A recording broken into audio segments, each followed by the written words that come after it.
मी दोनच गोष्टी याच्यात सांगेन. खरं म्हणजे आता हे सगळं बोलायची वेळ नाही, पण दोनच गोष्टी सांगेन की समजा अजित पवार साहेब हे अशा प्रकारचं कुठल्याही एकत्रीकरणाची चर्चा जर करत होते तर ते कुठलीही चर्चा भाजपशी चर्चा केल्याशिवाय करतील का?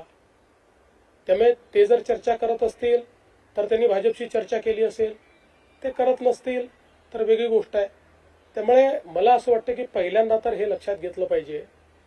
पुन्हा एकदा सांगतो, चर्चा करायची नाही करायची, विलिनीकरण करायचं, सर्वस्वी 100% राष्ट्रवादी काँग्रेस पक्षाचं डोमेन आहे. हा आमची अपेक्षा एवढी असेल, कुठलाही निर्णय घेण्याच्या आधी त्यांनी आमच्याशी चर्चा एकदा करावी, आणि ते करतातच आणि ते पुढेही करतील.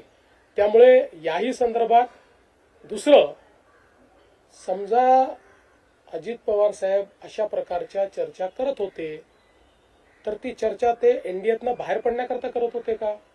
ते का सरकारमधनं बाहेर पडणार होते का? त्यांनी तर स्पष्टपणे सरकारमध्ये ते स्टेबल होते. त्यामुळे रोज काहीतरी कन्फ्युजन तयार करायचं आणि मग आपली इकोसिस्टीम वापरून ते कन्फ्युजन इको करायचं, ही पद्धती अयोग्य आहे, ही योग्य नाही आहे. बघा, असं आहे, आत्ताच्या परिस्थितीत आम्हालाही राजकारण करायचं नाही, नाहीतर मी अनेक गोष्टी सांगू शकतो. काय घडलंय, काय घडतंय, मला सगळं दिसतंय, मी सगळ्या गोष्टींचा साक्षीदार आहे. आणि तुम्हाला सगळ्यांना माहिती आहे, माझे आणि अजितदादांचे जे संबंध होते त्यात जवळजवळ सगळ्या गोष्टी ते मला सांगायचे, माझ्याशी शेअर करायचे. त्यांचा दुर्दैवी मृत्यू झाला त्याच्या आदल्या दिवशी जवळपास 1 तासभर आम्ही दोघं गप्पा मारत बसलो होतो. त्यामुळे मला असं वाटतं की या बाबतीत शेवटी खालच्या स्तराचं राजकारण करणं योग्य नाही. त्यांच्या पक्षाने निर्णय घेतला. एक लक्षात ठेवा की आज 2 वेगवेगळे पक्ष झालेले आहेत. शरद पवार साहेबांचा पक्ष आहे, अजित पवार साहेबांचा पक्ष आहे.